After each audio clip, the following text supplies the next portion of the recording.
पिता का नाम सचिन है।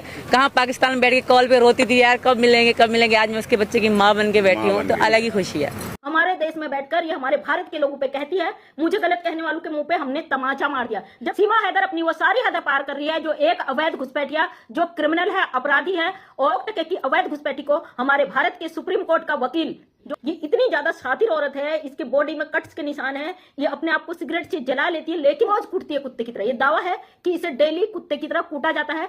दोस्तों, आज मैं बात करूंगा सीमा भगोड़ी के बारे में। आपको तो पता ही होगा, ये भारत देश की नागरिकता पाने के लिए बहुत ज़्यादा ड्रामेबाजी कर रही है। लेकिन दोस्तों, अब जो खबर आ रही है मोमिन मलिक सर की तरफ से, वो ये है कि उन्होंने इस सीमा भगोड़ी के ऊपर कई केस कर डाले हैं।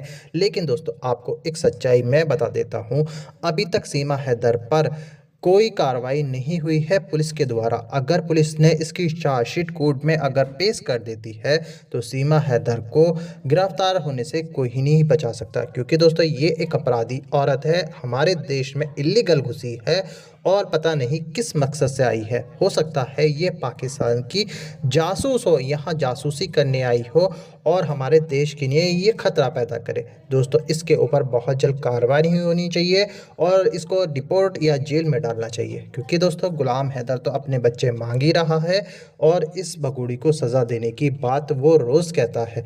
मगर दोस्तों, अभी मैं आपको जो वीडियो दिखाऊंगा उस वीडियो में आपको पूरे डिटेल के साथ इस केस की सच्चाई पता चलेगी। मगर दोस्तों, ये वीडियो दिखाने से पहले मेरी आपसे गुजारिश है, आज का मेरा ये वीडियो पूरा एंड तक जरूर देखना, और अगर आप मेरे चैनल पर नहीं आए हो, चैनल को जरूर सब्सक्राइब करना, साथ में इस वीडियो को ज़्यादा लोगों में शेयर जरूर करना। चलिए दोस्तों, पहले आप ये वीडियो देखिए, फिर आकर मैं आपसे बात करता हूँ।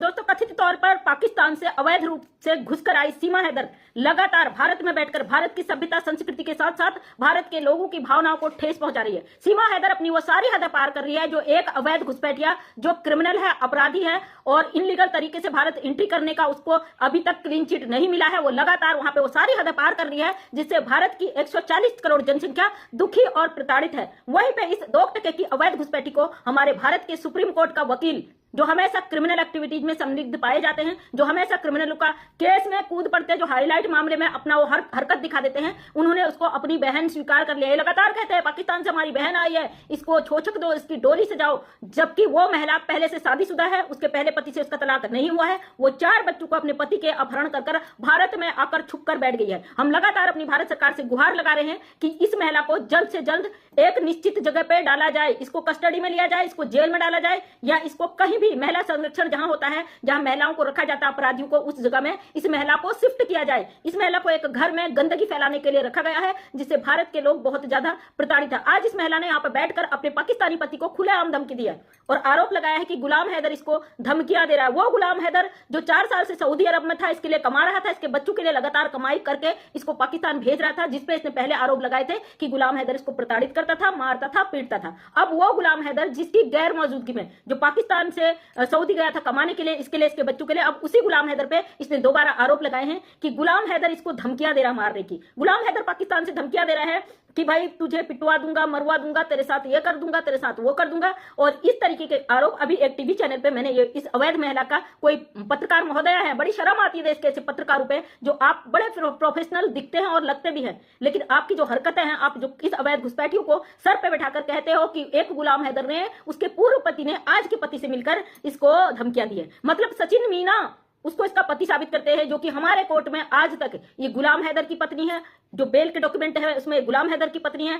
पाकिस्तान से गुलाम हैदर का दावा है कि आज भी सीमा हैदर उसकी पत्नी है, लेकिन ये वही सीमा हैदर है जिसने चकमा देने के बाद, भारत घुसने के बाद चंद समय में ही अपना रंग बदलना शुरू कर दिया, गिरगिट से भी तेज। तो दोस्तों, ये अवैध घुसपैठी हमारे देश के लिए बहुत बड़ा खतरा है, और आप देखें ना इसकी एक्टिविटी, ये इतनी ज्यादा शातिर औरत है, इसके बॉडी में कट्स के निशान है, ये अपने आप को सिगरेट से जला लेती है, लेकिन इस महिला को फर्क नहीं पड़ता। मतलब फुल ट्रेंड औरत है, पूरी तरीके से ट्रेनिंग के साथ भारत आ गई है। इसकी बॉडी में कहीं कट लगा हो, कुछ भी हो, इसको कितना ही मारा जाए, रोज कुटती है कुत्ते की तरह। ये दावा है कि इसे डेली कुत्ते की तरह कूटा जाता है, उसके बावजूद इस महिला को रत्ती भर फर्क नहीं पड़ता कि भाई इसको दर्द होता। दर्द क्या होता है इसको बिल्कुल उस चीज से कोई फर्क नहीं पड़ता है। हाँ, अगर कोई इसको गलत बोलता है तो इसकी मानसिकता एक पागल कुत्ते की तरह, जंगली जानवर जिस तरीके से हाइपर हो जाता है, उसके चेहरे पे खून सवार हो जाता है, वो चीजें कई बार यहाँ देखने को मिली है। आपने देखा होगा जब भी इस महिला पे कोई इस तरीके के सवाल छीटाकसी करता है तो ये बिल्कुल बौखलाए शेर की तरह आ जाती है सामने और इस तरीके से गंदे तरीके से उन लोगों को जवाब देती है। हमारे देश में बैठकर हमारे देश के लोगों पर यह कीचड़ उछाल देती है। इसकी हिम्मत देखिए, इसकी हिम्मत देखिए। कौन इस अवैध घुसपैठी को इतना ज्यादा बढ़ावा दिया है? किसने इसको इतनी हिम्मत दी है? भाई हमारे देश में बैठकर ये हमारे भारत के लोगों पे कहती है, मुझे गलत कहने वालों के मुंह पे हमने तमाचा मार दिया, जबकि रोज इसके मुंह में उस परिवार में तमाचा पड़ता है। ये जिसका काम नहीं करती है, जिसको पैसा नहीं देती, वही इसके मुंह में तमाचा मारकर चले जाते हैं। और अब बात आती है, कई लोगों ने मुझे कमेंट किया था कि दीदी इसका अकाउंट कब बंद होगा, क्यों नहीं बंद होता है। आज मैंने श्रावणी जी के चैनल पे एक वीडियो देखा था, जाकर आप मेरे चैनल के डिस्क्रिप्शन में वो वीडियो देख सकते हैं। कितनी अच्छी तरीके से उन्होंने हमारे बीजेपी के बड़े लीडर है जो शुभेंदु जी, उनसे बातचीत में सारी चीजें क्लियर की हैं। और हम जानते हैं हमारा सरकार कभी भी ऐसे अवैध घुसपैठियों को बढ़ावा नहीं देते जो इस तरीके से हमारे देश में आए हैं, जिनकी नागरिकता के लिए 2014 से पहले से आए हैं, उनकी नागरिकता के लिए जो आदेश पारित हुए हैं, वो अलग बात है। वो लोग भी मजनू के टीले पे अलग से एक जगह बनाकर वहां पे रह रहे हैं। लेकिन ये अवैध घुसपैठी एक घर में रहती खुलेआम, उस घर के सारे अनपढ़ गवार जाहिल लोगों ने इसको कमाई का जरिया बना दिया। इसके 12 चैनल है दोस्तों। अब सोचने की बात है, बहुत बारीकी से आप सोचिएगा। इसके 12 चैनल हैं और हमारी जो यूट्यूब पॉलिसी होती है उसके आधार पर हम अपने एक अकाउंट से केवल एक ही चैनल चला सकते हैं। यानी कि अगर हम दूसरा चैनल चलाते हैं तो हमें उसके लिए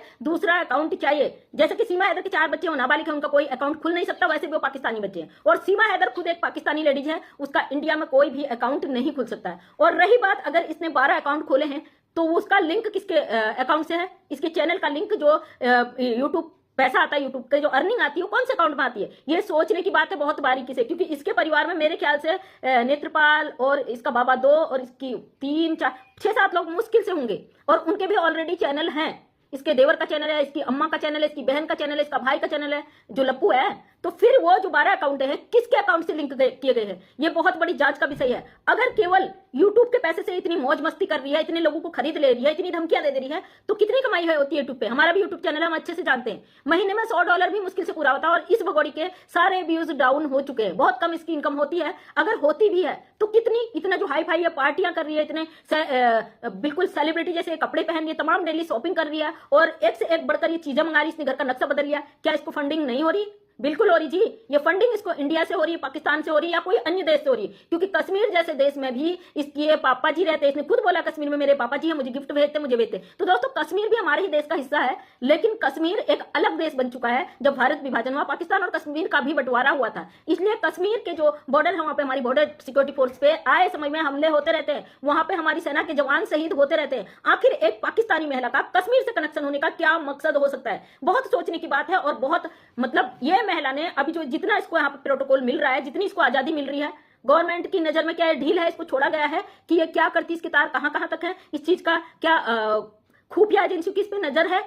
या फिर यूं कह इसको ऐसी जो पब्लिक कहती भाई इसको इतना खुला क्यों छोड़ा गया है, जो पब्लिक दुखी है, क्या मतलब है? समझ में नहीं आता। आखिर हम अपनी सरकार पर केवल इतना कह सकते हैं कि हमारी भारत की सभ्यता संस्कृति पर बहुत बड़ा असर पड़ा है, इस पे रोक लगाई जाए। लेकिन हम ये सवाल दागने का अधिकार नहीं रखते कि सरकार गलत है, क्योंकि सरकार कभी गलत नहीं होती। जो पूरी देश को चला रही, पूरी जनता का सूत्रधार जिनके हाथ में है, वो इतने छोटे मामले में ऐसा फैसला नहीं लेगी। हमारा पूरी तरीके से मानना है। सरकार की नजर में होगी, पहले भी कह रही थी, आज भी कह रही हूं और हमेशा कहूंगी, इतना बड़ा मामला सरकार की नजर से बचा नहीं रह सकता। जैसे कि भाई साहब सारे डॉक्यूमेंट्स बना दे रहे, खुद ही साइन कर ले रहे, जबकि आज के टाइम में कंप्यूटराइज जमाना है। अब कोई भी डॉक्यूमेंट हाथ से लिखकर नहीं बनता है। इन्होंने जन्म प्रमाण पत्र हाथ से लिख के बना दिया, इन्होंने शादी का मैरिज सर्टिफिकेट बना दिया, इन्होंने डिवोर्स के कागज का तो वो नहीं पता, क्योंकि वो जब तक गुलाम हैदर नहीं डिवोर्स देगा तब तक वो तो पॉसिबल है ही नहीं। जितने भी इसके डॉक्यूमेंट है सब कुछ हाथ से बना दिए। किस तरीके से एपी सिंह जी हमारे देश का कानून तोड़ने में एक अपराधी और एक इनलीगल औरत का साथ दे रहे, जो अवैध रूप से हमारे देश में आकर घुस गई है। बहुत बड़ी सोचने की विषय है, बहुत चिंता का विषय है। अगर हमारे देश में इन चीजों पर सरकार की नजर नहीं है तो ये हमारे लिए और भी ज्यादा सोचने का विषय है। एक अवैध घुसपैठी हमारे देश में बैठकर खुलेआम गुलाम हैदर पर आरोप लगा रही है कि पाकिस्तानी गुलाम हैदर मुझे धमकियां दे रहा है, मुझे खतरा है, मेरी जान को खतरा है। मतलब एक औरत जिस आदमी को बर्बाद करके आई है, जिसके बच्चों को अपहरण करके लाई है, जिसपे 10-10 मुकदमे यहाँ पे कायम हुए, वो औरत यहाँ पे लिखित में कह रही कि भाई मेरे ऊपर इससे मुझे खतरा है। वो बंदा जो वहां बैठा है ये कहती मोदी जी, योगी जी की शरण में हो, योगी जी मोदी जी ने मुझे संरक्षण दिया है। तो योगी जी मोदी जी आपसे ही सवाल है, क्या आपने सच में से संरक्षण दिया है या यूं ही हमारी सरकारों पे कीचड़ उछालने के लिए यहाँ पे लाई गई है? हमें जवाब चाहिए। हम भारत के नागरिक हैं, हम अधिकार रखते हैं अपनी जनता की तरफ से, अपनी सरकार से सवाल पूछने का। बहुत चिंता का विषय है। अगर ये महिला किसी मकसद से लाई गई है, अगर वो मकसद हमारे देश में राजनीतिक गड़बड़ियां लाने के लिए लाया गया है या समाज को तितर बितर करने के लिए लाया गया है, किसी भी एंगल से ये समस्या हमारे देश के लिए बड़ी गंभीर समस्या है। देश की आम जनता दुखी है, परेशान है। उन सबकी तरफ से सरकार से मेरा विनम्र निवेदन है, अगर इतना पब्लिकली हाईलाइट मामला है, इस औरत को किसी डिटेक्टिव सेंटर में क्यों नहीं छोड़ा गया, इसके बच्चों को किसी संरक्षण में क्यों नहीं रखा गया सरकार की? क्योंकि जब से ये लप्पू की छेड़खानी का वीडियो आया बेटी के साथ, तब से और भी लोग चिंतित हैं। और इस महिला को जिस तरीके से गाइड किया जाता है वैसे ही चलती है। और आप देख रहे हो ना, हमारे सुप्रीम कोर्ट के वकील साहब कितने आगे तक बढ़ चुके हैं इस महिला को लेके। लोगों ने कीचड़ उछाला, लेकिन दोस्तों देखा आपने ये वीडियो, मुझको बड़ी उम्मीद है ये वीडियो देखकर आपको सारी समझ में आ चुकी होगी इस भगोड़ी के केस के बारे में। दोस्तों आपकी क्या राय है इस वीडियो के बारे में, मुझको कमेंट बॉक्स में आकर कमेंट करके ज़रूर बताना। दोस्तों आज की वीडियो में बस इतना ही, मैं फिर मिलूंगा ऐसे ही दूसरी वीडियो के साथ, तब तक के लिए खुदा हाफिज़।